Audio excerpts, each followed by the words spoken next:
Assalamu alaikum. This is Mohammad Quraishi on UCTV's The Real Agenda. It's been a while since I've been on. I think it's been just over a year since I've been on a full edition of this show. And the last time we had a full-on show, I was talking about the situation in Afghanistan with a brother called Faisal Muhammad, who's a political analyst and a thinker and a writer. And it just so happens that a year later we have Faisal back again. But this time we're going to talk about what is the politics and the media malarkey that's going on around the Qatar 2022 FIFA World Cup. Now, you did see a short I did earlier in the week about that and the workers' rights, etc., and the contracts that we were looking into. But I've brought Brother Faisal in today just to cover the various angles surrounding all this political showcasing that's going on around the Qataris and their hosting of the 2022 World Cup. Brother Faisal, Assalamu alaikum, welcome back. Wa alaikum salam wa rahmatullahi wa barakatuh. So, I mean, look, we're both Brits, born and bred, and we've seen how things have developed over time. And look, there's always been this issue: keep politics out of sport, keep politics out of sport. And I do recall, if we go back almost a decade, or even within the last decade, we've had situations even over here in the United Kingdom where, the issue of Palestine and Palestinian flags and everything have been brought up in sport, and even our teams up in the Scottish, past the Scottish borders, in the Celts have had big fines slapped on them for having fans, not the club themselves endorsing it, but just fans pulling out Palestinian flags during the match, and they've had a big slap. And now we are here in 2022, where we have this active push for politics in sport. I mean, I've noticed it myself since this Ukraine conflict with the Russians going into Ukraine, where all of a sudden Ukrainian flags are allowed to be used in sport, and even kits are being coloured in the Ukrainian colours, and now we've got the rainbow colours being pushed for the World Cup to support LGBT rights. I mean, why do you think this stark change has come from, having absolutely zero tolerance for politics in sport to a position here in 2022 where people are questioning it? I just want to watch the sport. What's all this politics coming into it now? أعوذ بالله من الشيطان الرجيم بسم الله الرحمن الرحيم أشهد أن لا إله إلا الله وحده لا شريك له وأشهد أن محمدا عبده ورسوله. Assalamu alaikum, Mohammed. It's nice to be on your show. Your question, the answer's how long is a piece of string? I mean, this whole show could be based just on that question. Politics and sport. First and foremost, I want to make it absolutely clear that I am not an apologist for the Qatari government in any form or manner.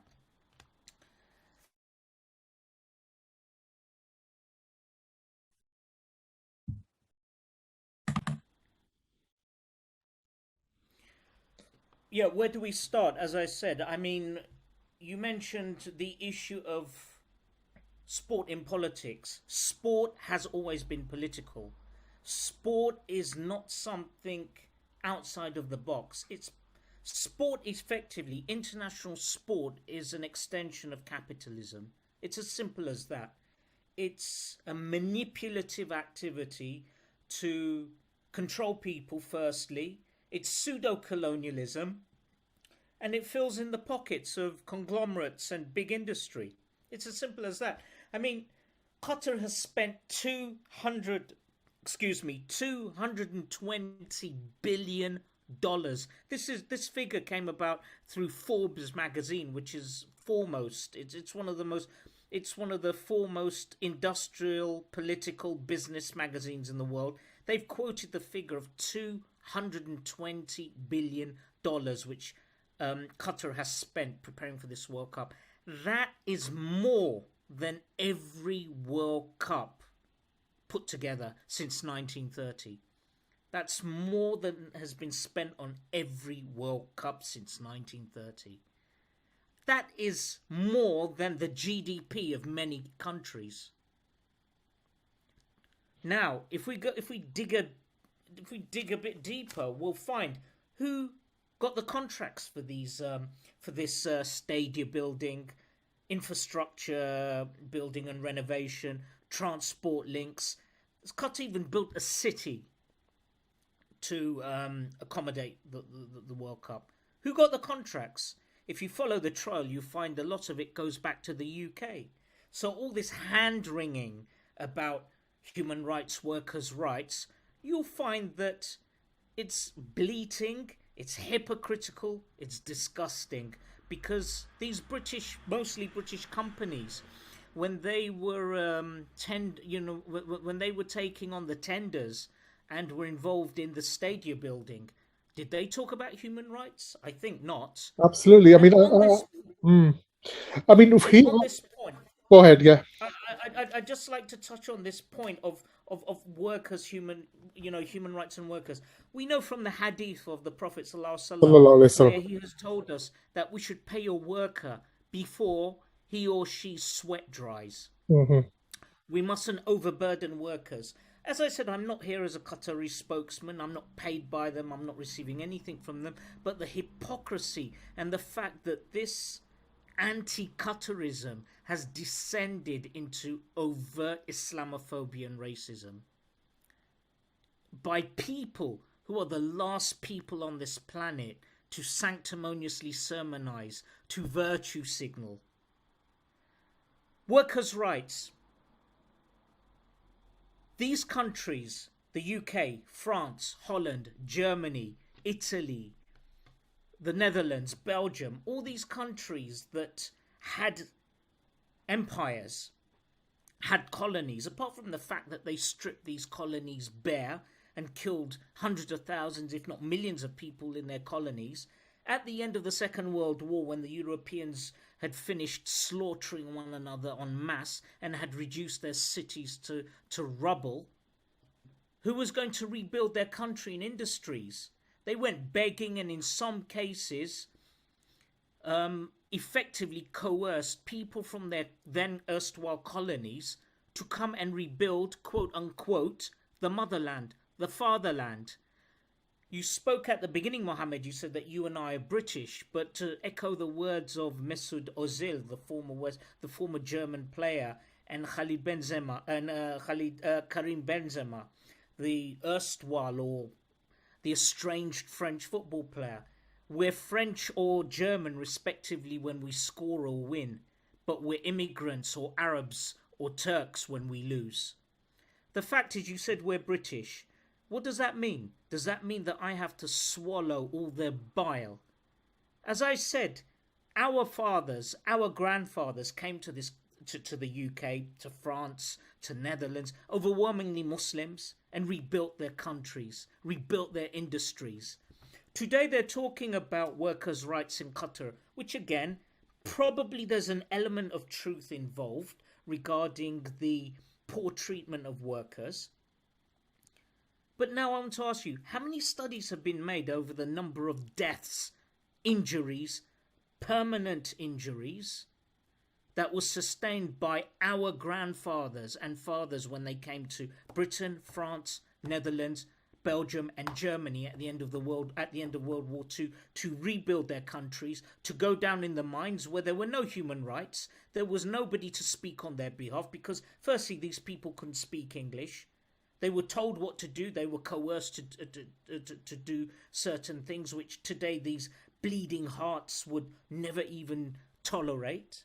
So what were the casualty figures since 1945? Let's say 1955 onwards. Well, absolutely. I mean, I do get, Faisal, look, I do get your point, and it's really hitting that you can bring all these issues to light. And it is true. I mean, anybody who's looks in history, and I do know how, especially in your lower grades of education here in Britain, they tend not to want to teach colonial history. They like to just start with the voting rights and go into the world wars that they won and all that, all the glorious past.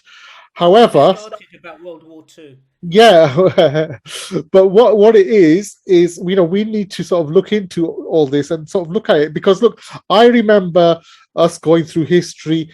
Look, this workers' rights thing, yeah, it's true, colonialism and bringing people over from abroad. But before that, there wasn't much great treatment Britain was giving its own people. You had the workhouses, you had the workers, you had children working, and it's not like the barons and the elites had some sort of care for the general populace. It's just that I think with the advent of colonialism, it just got easier to use others to do the work. Absolutely correct. This one point alone can develop into a 2-3 hour discussion. But the point you've made is absolutely correct. If for a scintilla of a second we removed our grandparents, our fathers from the discussion, or even our mothers and grandmothers from the discussion, these people didn't even give rights to their own people. And we're talking about how long? 80, 90 years ago? 80, 90, maybe 100 years, yeah, right? That's right. I mean, in Britain, you had this concept, the term escapes my mind momentarily, where, well, they were effectively workhouses that if parents were in debt, they had to bring their children as well and work off the debt with them in these workhouses. And there's the question was like children were going to mines. Even if we put this down to a development of goodwill over the time, we can argue that, look, Britain took a long time to politically evolve to where it got today, whereas it's expecting to have these high Western standards, the way it sees it. It expects third world countries and Arab and Muslim and African countries just to sort of just play ball straight away without giving them that. I humbly do not agree with that. Go ahead, yeah. Because ballpark figures of 6,000, 5,000 have been bandied around pertaining to the number of workers who have allegedly been killed. I have asked, and I'm trying to research the Qatari Ministry of Health figures. Where do these figures come from? Where do these figures come from? 5,000, 6,000 people. Where do these figures come from? And now I'm going to say something. Are we facing another scenario where 6 million used to be bandied around as a definitive figure? Now, is 5,000 and 6,000 going to be bandied around? What is the proof for these figures? I need to see for myself. Where did you get these figures from? The point being is, just to perhaps move on to a different point, because we can literally talk about this till the cows come home. If Britain, first and foremost, and the other European countries are so concerned with these workers, open your borders and let them in and give them full workers' rights to work in your countries. It's as simple as that. I absolutely agree with that one, because I mean, personally, if you look at it from the way I look at things, I would say just the right to work and earn is a basic human right, if you call that. Right. You shouldn't be like, an immigrant shouldn't have to wait until he's allowed the right to work. It should be, because you're human, it's finished. You should be allowed to earn your way in this world. But there's things. It's not exactly amazing. It may not be as good as other compared to other countries, but we have our own problems. We can't call ourselves. There's hypocrisy here where we still have issues that we haven't grown out of, even in the West. Mohammed, there's no equilibrium here. There's no Yeah, equal playing field here. The fact is, these people are talking about issues which is way beyond their comprehension, which is artificially derived. mm. I mean, on this workers' issues, again, I'll repeat: if first and foremost Britain and these other white European Western countries have such an issue, open your borders, let these workers come and work in your countries, and you can give them the same rate of pay that you give your own population, and you can give them all these wonderful workers' rights that you've been barking on about. It's as simple As as that. simple as that. I get you. I mean, and as you quite rightly pointed out, we could go any of the individual points we're hoping to cover tonight. We could go into a whole episode on just that one point. But as we're not doing We it, I have mean, our own match of the day. we have We our have own our actually own. the day. But you know what it is? We've There are other issues to talk about. So we've covered things like workers' rights, and we'll look into a few other things after the break. So we'll be right back, folks, after this short break.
Assalamualaikum. Welcome back, folks. Yeah, so we had Brother Faisal Muhammad here on UCTV talking about the situation with the Qatar World Cup and all the political pandemonium going on there. I want to bring him back and discuss. Look, why is this going on? You know, I mean, personally, from what the way Muslims are seeing it here, you know, is this a bit of racism? Is this a bit of Islamophobia where they need to sort of, you know, teach us their culture and whip us into line? Is this what it's really all about? What's the underlying sentiment for all this type of expose in the media and the politicians talking about all these rights and all these kind of things? Because the culture comes into it. I know there's been issues initially about the workers' rights, and then it's been going on towards alcohol, and it's going on towards LGBTQ. Any comment on that broadly? Bismillah, alhamdulillah, rabbil alamin, wa salatu wa salam ala Sayyidina Muhammad wa ala alihi wa sahbihi ajma'in. Assalamu alaikum wa rahmatullah. Alaikum assalam. In a nutshell, it's a bit of everything. It is Islamophobia, it is racism, it is non-Euro people's prejudice, in a nutshell. You can see the supremacy sliding off the slimy faces of the politicians, of the presenters, even whenever they're commentating where there is a Muslim or a non-European team playing. Case in point, Jürgen Klinsmann, surprise, surprise, German, former German player, who's now an American citizen, so he's got the worst of both worlds, Germany and America. Was commentating during the USA-Iranian match. He made the spurious suggestion that Iranian players, I'm not here to support Iran or any government, that they played the referee, and he used the word 4 times. He said it's part of their culture. He even went one step further and criticized the Guatemalan referee. And the announcer, or the so-called impartial, non-political football commentator who was on the panel with him said, "Do you think it would have been like that if we had a European referee?" I mean, what is this nonsense? I mean, just going to football for a second. This is about the World Cup. Jurgen Klinsmann was a renowned cheat. He used to spend more time diving than actually playing football whilst with Germany.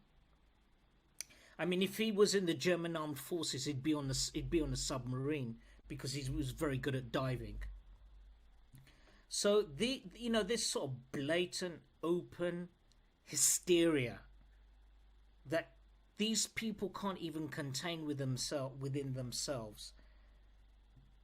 The opening ceremony, need we go very far? The opening ceremony of the World Cup, an open, blatant, racist, Islamophobic, insulting gesture, quote unquote, by both the BBC and ITV, where they cut out the opening ceremonies. Again, I'm not here to propagate music and whatnot, but here we're talking about a concept here of respecting your host, which I'm not saying we should if there's non-Islamic issues involved, but the mere fact that they boycotted this, I mean, what sort of message are they passing? And they said, "Oh, this was for human rights." If we were to behave or respond in the same manner to the total and, the ghastly human rights abuses by European Western nations, we'd be here till the day of judgment. Yeah, absolutely. I mean, Piers Morgan was making comments as well that, look, we didn't treat Russians or the Japanese or Chinese in the same way when they held, Olympic or World Cup tournaments. What's going on? Where certain countries are treated, even though they've got human rights abuses, even though they've have questionable way they dealt with their people at certain moments in history, they weren't treated in the same way. Where a small country, a tiny country like Qatar, is being given this type of treatment. I mean, Qatar is the focus, but the real aim is the Muslim world, the Muslim and Arab world. Yeah, they're focusing on Qatar, but the aim is much, much wider than that. It's much, much wider than that. I mean, let's just look at the issue of the German team, Die Mannschaft. The only good thing that's come out of this, I've been practicing my German. It's been a good number of years. Die Mannschaft. Die Mannschaft is the German word for their football team. It's like a slogan, an epithet for their football team. It just basically means the team, okay? Die Mannschaft. They decided to make, quote unquote, a gesture for workers' rights, for LBGT, and for any other nonsense, anything other than football. So they stood there covering their mouths. I mean, it's rather reminiscent of the three monkeys, isn't it? See no evil, hear no evil, speak no evil. I mean, going by their performance, they should have covered their faces, to be honest with you. Yeah. But nevertheless, where were the sanctions? You touched upon this earlier on. When Celtic and their supporters in particular consistently support Palestinians and the atrocious treatment that is being dished out to them by the occupying Zionist forces, they're consistently fined by the Scottish FA. They're consistently warned by the European football authorities. When players from the predominantly from the English league, they were wearing Ukrainian colours. There was no such sanction. It was encouraged. Again, I need to make this fundamentally clear. I do not support either Russia or Ukraine. Plague on both of their houses as far as I'm concerned. But Russia qualified for this World Cup, but they were suspended because of the events in Ukraine. That's another story in itself. As I said, I'm not here to support either. So it's this duplicity, this hypocrisy. Those who live in glass houses should not throw stones, as I was taught when I was a child. I mean, I'm getting a headache just thinking about these things. This utter, total hypocrisy. The BBC announcers, even when they're commentating on the football matches, You could see their hatred, you could see their prejudices seeping, especially if a European team or a white team is playing a non-white team. They use words like presumption. If a non-white football player for the opposition, saying that France last time, a couple of days ago, they fielded 10 players of African origin in their first half game. Yeah. Right? You could see the prejudices coming through. I mean, you had this stupid woman. I mean, I'm gonna be frank, Mohammed. When I was younger, I used to love watching football, internationals especially. Okay. I cringe when I see a woman announcer and commentating on a football match. I just cringe. It's totally out of place. Mm-hmm. I wonder what the female viewers are going to think of that statement. I'm sorry. It's, would you know, there are some things which are sex defined, gender defined. Yeah, but then again, sorry, some people have problems with gender definition nowadays. So yeah, that's another story. Well, it does come in here with this football thing. You have this stupid individual who was the former captain of the England's football team wearing a stupid armband and making it prominent on ITV while she was interviewing or where she was discussing with a fellow a pundit in Qatar. I would have loved to have seen Qatari policewomen drag her off live and charge her with breaching the country's laws. I would have loved to have seen that. Talking about journalism, I would just like to make a slight analogy, Mohammed. There's all this talk about, all these media personalities and nobodies, rather, is a more appropriate adjective, are hand-wringing, are talking about workers' rights, LBGT rights, this rights, that rights. We saw schools being destroyed in Palestine.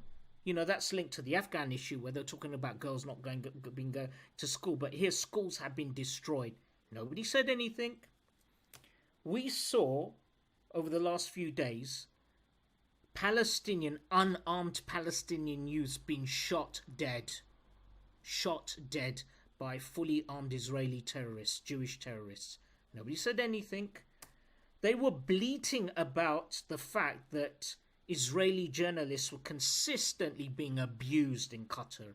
That as soon as people found out that they were quote-unquote Israelis or Zionists, to give them their proper apparel, people were not speaking to them and were abusing them and were correcting them and saying it's not Israel, it's called Palestine. And, bleating European newspapers were making a hoo-ha. Just a few months ago, the Zionists shot dead a journalist live on TV. And they're toing and froing over that. Yeah, absolutely. I mean, we have seen that. I mean, people are paying attention to these issues, even the people there. Now, there has been some media which has been showing, whether it's on social media or other platforms, where, the people in Qatar and the people visiting Qatar are actually, they're asking, for example, when interviewed by journalists, they're finding out where these journalists are from, what their nationalities are, what outlet they're from, and if they're Israeli or it's an Israeli outlet, they refuse to talk to them.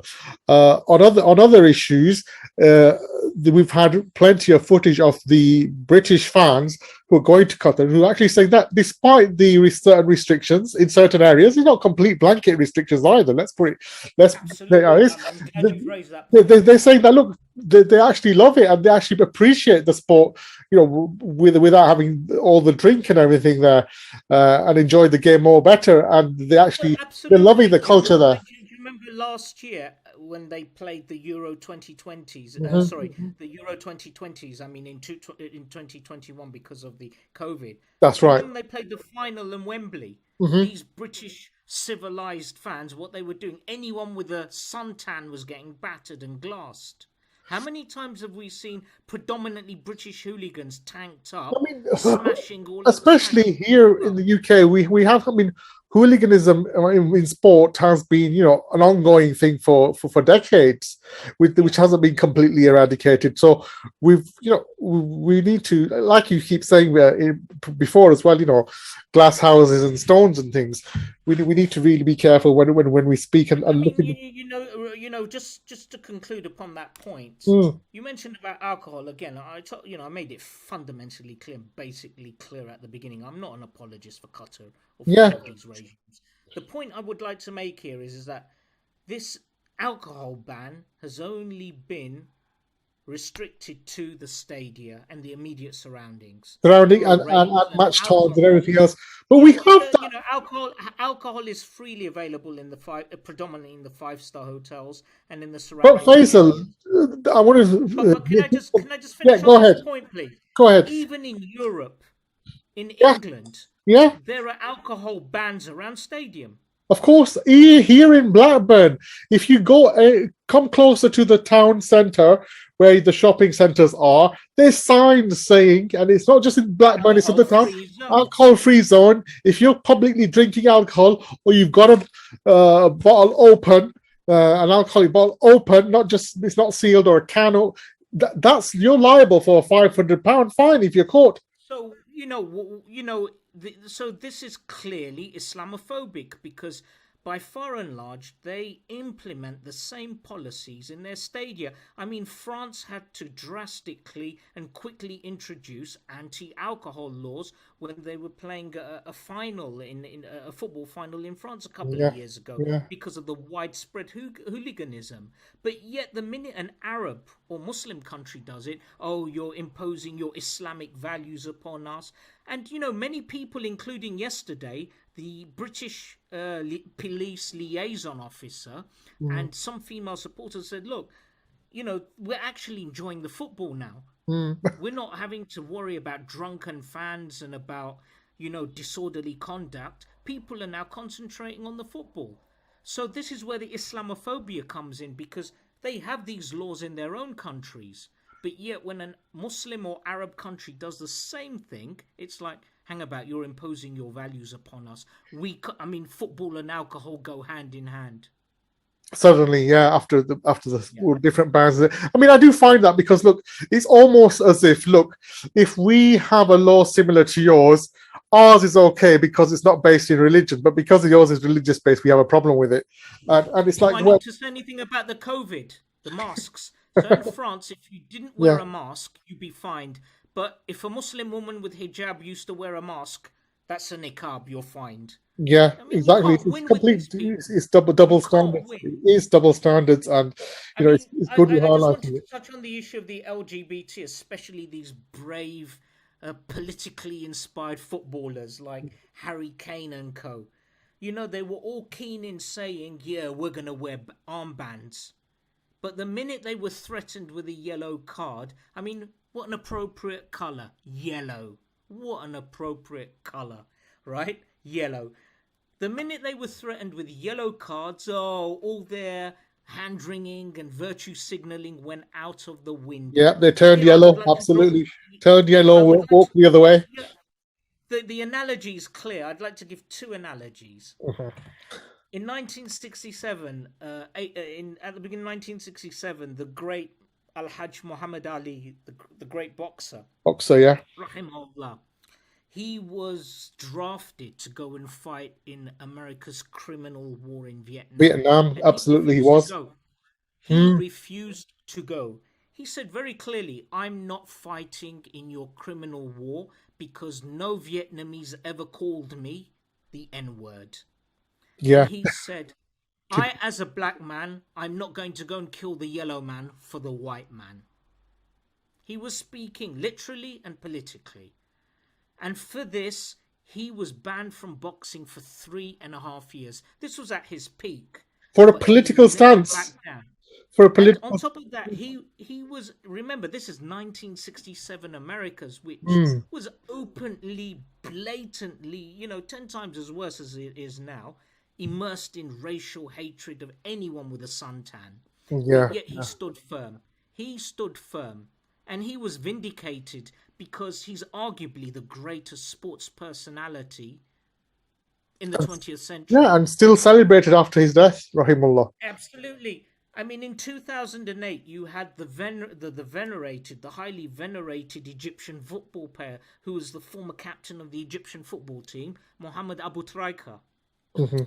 Mohammad Quraishi, after scoring a goal against Sudan in 2008 during an Africa Cup match against, I think, Sudan, yes, he lifted his jersey to show a Palestinian flags? Free Gaza Free or Gaza? Pro Gaza slogan. Yeah, He was subsequently given a yellow card for his troubles, as it were. And he said, I'd proudly do the same. There's yeah, no shame yeah. in what I did. Now, if we contrast that, these people are lowly, degenerate, duplicitous cowards. They're overpaid, overinflated, and over here, in my opinion, when they go and play. I mean, look, if there's such a Like political... Harry Kane. Yeah. There's cowards. When they were threatened with a yellow card, they backed away like whimpering dogs. Yeah, I mean, they did back away. And the thing is, if this is so sensitive and this is such a loaded issue, and they need to stand on principle, and announce this moral high ground to the world, then it's like, why don't they just say we're not participating in the World Cup? Yeah, take the yellow card.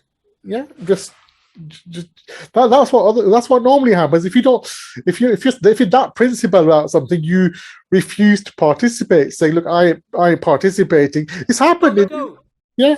I mean, if we follow the principle to its source, if they were that quote unquote principled, they would have said, I'm not going to go and play in the World Cup. But the hypocrites that they are, talking about median hypocrites, there's a name that we forgot to mention. Go on. Gary Lineker. Don't get me started. What a toe rag. What a toe rag. This individual was a sports commentator for Al Jazeera News from 2009 to 2013, earning over $1.6 million. From a Qatari news station. Qatar, yeah, and Al Jazeera, as we know, is based in Qatar. Yeah. The Qatari bid for the World Cup was won in 2012. So for at least a year, giving him the benefit of the doubt that he didn't know about workers' rights and LBGT issues in Qatar beforehand, right? For at least a year, he knew, but money talks. Yeah. And now we get this same person now hand-wringing, talking about LGBT rights, about the treatment of workers, about Qatar. And speaking of Qatar and investment and money, how much money has Qatar invested here in the United Kingdom, in London? The last figure I got was somewhere in the region of £40 million. £40 million. Qatar is the 10th largest land owner in the UK. The UK. The 10th largest landowner in the UK. Just to perhaps put the knife in, the Mayor of London, or the Nightmare, if I should give him his correct title. I don't want to make a pun out of his name, Sadiq Khan. Publicity.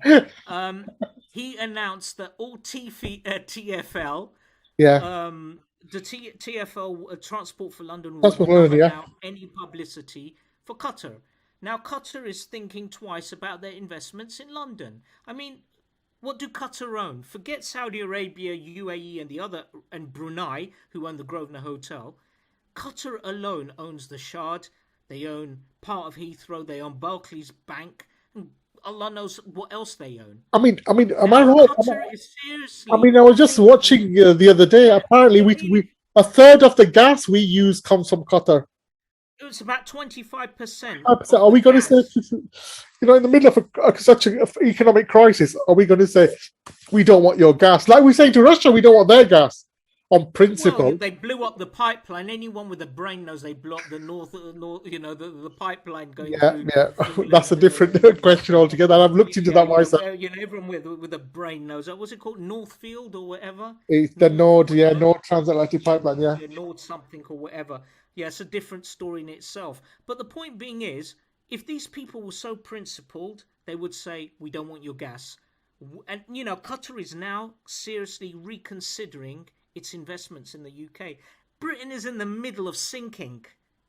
without a trace. They pulled out of Europe, so everyone's turned their backs on them. Look, There's the war in Ukraine. we They're have sinking, and they're still being arrogant. so we have a conservative, we have a capitalist, a staunch capitalist conservative government who, in the middle of a economic crisis, is burning bridges with over the Ukraine issue, over Qatar. I mean, does this make sense as a capitalist to even behave in such a manner? You see, arrogance is the downfall of Shaitan. Hmm. And as we know, Shaitan resides on an island. I'm not here to make interpretation. I'm not here to make interpretation, but arrogance is at the heart of it. Yeah, yeah. These people still don't realize you are now a bunch of nobodies. You've been a bunch of nobodies for a long time. Nobody takes you seriously. But was it Napoleon who said it's an island of shopkeepers? Their pip squeaking is a way to give themselves to inflate their notion of self-importance. Yeah, I know it's dangerous. I mean, we look at it. I mean, yeah, I sometimes think that. I'll Look, give you some figures that I've collected. Go ahead. What have you found out? There are 250,000 right Brits working in the UAE. There are at least 30,000 in Kuwait. A similar figure in Qatar. And approaching 50,000 in Saudi Arabia. What do you think if that approximates about 1/3 Brits? Okay. I mean, look, we were talking about that, and earlier we were talking about contracts, and there was people. But how much money do you think these people gather? And this was what I was coming to, because even if we looked at working in Qatar, or even on these contractors for these people in Qatar, or people go to Qatar because they get better wages, and people there were saying that, you know what, they're complaining about all this, but we came here because we wanted the good wages that Qatar pays. So okay, there may be some issues. There may be some issues, but there's this obsession. Let's be frank. There's this obsession, and it's still them. It may not be at the same level, especially now with this World Cup palaver, Islamophobia and racism, and even a bit before that. There is still this reminiscence for all things that are white and European in the Gulf states. People are paid by nationality in those countries for doing exactly the same job. Probably people of a non-European and non-European or English-speaking country background, they get paid much less. Okay. We have the issue of innate Islamophobia, racism, LBGT promotion, perversity promotion. Anything you can think of that is anti-human is being pushed by the West.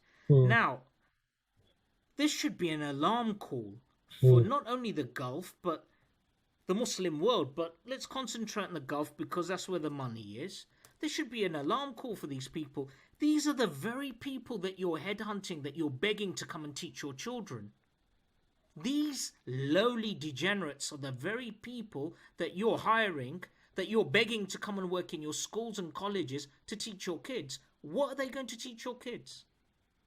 Someone to think about, and there's someone seriously they need to think about, and because there's this culture clash which we've covered throughout today, and a lot of Europeans, Americans are working in these Gulf countries. As I said to you, 250,000 Brits alone are in the Gulf. How much money, revenue are they returning in, putting into the coffers? Supposing tomorrow things get really out of hand, it's like, all right, then sling your hook. Yeah, there'll be a severe disadvantage to be out of pocket. Definitely. I mean, look, Faisal, it's been good having you on. And look, is there any other thing you think we can cover to close off on the issue of this Qatar 2022 World Cup issues? Well, I did want to touch up, not literally, in want of a better term, I did want to touch upon the issue of the LGBT issue. I mean, you had the spectacle of a German minister. Who blatantly the irony is this woman, Nancy Fraser, she is the interior minister of the Federal Republic of Germany. So Germany, she yeah. expects people to follow the law, Follow the to law. obey the law. Yeah, Yet she openly, blatantly, in front of the world media, went into another country and broke the law by wearing an armband, yeah, yeah, propagating yeah. degeneracy and perversity. Now, these Germans do love their armbands because one of her predecessors was the Nazi SS chief Heinrich Himmler, and there are pictures of him with his That, armband with a that certain image on it. yeah, I mean, the swastika was a prominent armband during its day, for want of, and Yeah, that's what I it mean, was. German politicians do love their armbands, and she's just merely following in that tradition Okay, of one of her so predecessors. speaking But of, yeah, I really think we should touch upon this. mm, Mohammed, I'm going to be a bit frank and a bit raw. I mean, that's fine. if you feel I'm going a bit over the top, do tell me. What is it with these Europeans being obsessive about where males should place their genitalias, especially into the waist area of another male? I mean, what is this? I Have don't I know. missed something here? I mean, look, as far as I remember, even from an Islamic perspective, where these things are haram, yeah, we don't encourage these kind of relationships. And as a person who fears Allah, we should avoid these things in public or in private. But from a And its legal propagation, and obviously. its And its propagation. But propagation. from a legal point of view, when we have, let's say, if we have Islam as a lot of law of the land kind of thing, we don't actually get into what happens in people's private lives. Because in order to commit some of these offences, you literally have to do it in public to have them witnessed by the number of people you need to witness. So what is this issue of putting it in people's faces? This is another thing. If it's something, Oh, that just brought a very nasty picture to my mind when you said putting it in but people's it's faces. literally, what it is. It's like, if it happens, you don't tell anybody and you do your tawbah, and the state wouldn't touch you. But these guys want to bring it out into the open, onto Walt Disney TV and onto this program and kids programs. It's just, why Yeah, does this need? look at the following on this point that you've raised. Look at the Mm, hypocrisy here. These degenerates want not only to propagate their perversity, mm. I was going to say they want you to swallow it as well, but that may be nauseous. Okay. Okay. The point being here is they're the ones that are bringing their dirty work in public, and all we're saying is we don't want to know. And the minute you say you don't want to know, you get accused of what? Of being hateful, of being anti-love. Their argument is love is love. If that's the case, why am I not allowed 4 wives in the UK or in Europe? Yeah, it's true. They don't like to go down that conversation because, you know. Do you know why? This now leads to another issue, Mohammed. Mm, There's contradictory policies at play here in the Western world, the European white Western world. One of these is predicated upon the concept of Malthus, the Malthusian concept, that yeah. there are more people than resources. So Mm, what do we have to do? We have to reduce the population. One of the mechanisms being used is LGBT. well, Because if yeah. you're gay, if you're a pervert, you don't make kids. Yeah, that's a factual thing. Yeah, if you have the same Right. situation, So you're not you going to have a kid. reduce the population. So the point I'm trying to make is this politicization of their perversity, P squared as I call it. So the issue is they're the ones talking about it, they're the ones barking on about it, but the minute I say, I'm not interested, I don't want to know, oh, you're a hater. Yeah, You're a yeah. hater. From German minister to German fans, just recently, very, very recently, before we close off, we had them running around stadiums, tearing down pictures of opponents with the pictures of Mesut Ozil. Any comment on that before we finish? Well, that sums it all up. Firstly, if the Germans had concentrated on football, which allegedly was the reason that they had come to Qatar, perhaps they wouldn't have got a beating from Japan and got thrown out, like, frankly speaking, like the dogs that they are. I for one was cheering when they lost. And they lost. Their racism. I mean, all they've done is proved Mesut Ozil's point, where Mm, Mesut Ozil said, when we win and when I score, I'm a German. When we lose, I'm an immigrant. And some of these German quote unquote fans, they must have had relatives in the German armies in the 1940s, tearing around Europe, and they probably thought they were doing the same thing.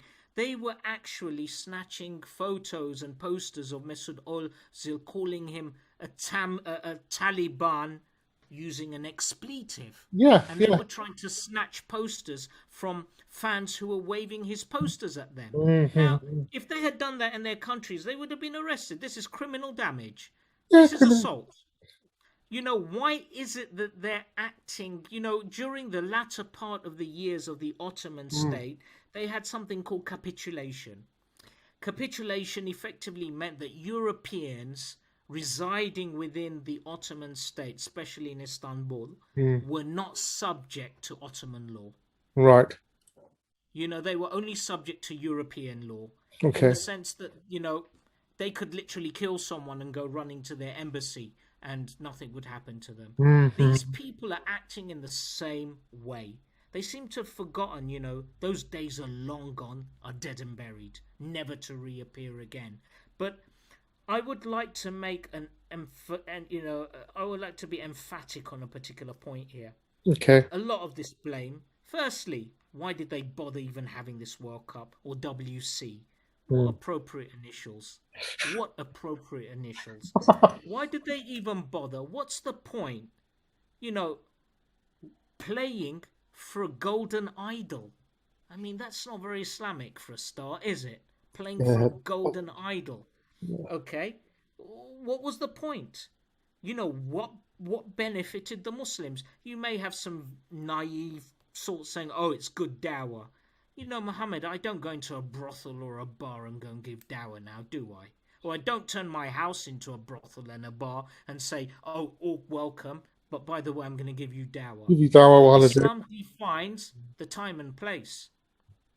Islam defines a time and place over. That's one perspective looking at, definitely, yeah, because there has been a thing about counterculture and trying to promote Islam while it's there, and I don't know. Muhammad, it's a contract because these people fundamentally did not come there to learn about religion. They're running, they've destroyed religion in their own countries. Yes, alhamdulillah. Couple of dozen, I'm being very kind, a few dozen, maybe in Britain. 1.2 million people have gone to Qatar for the football. Yeah.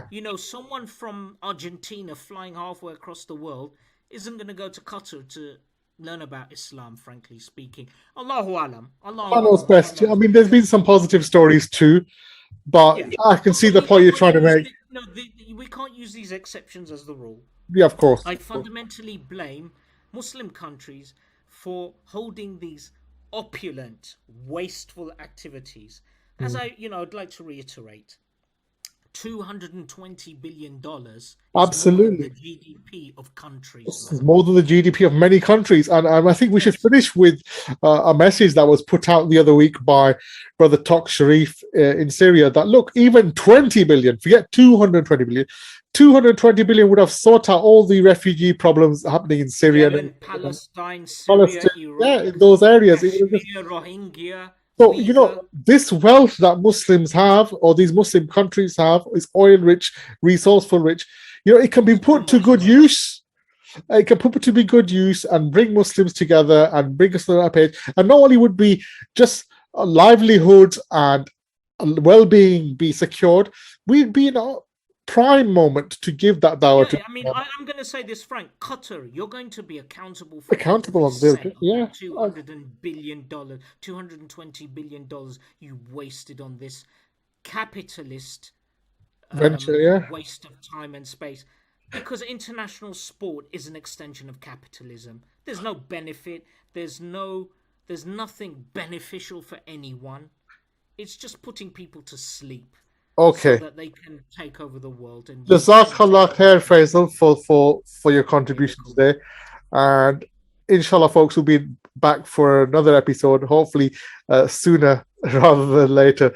Jazakallah for watching.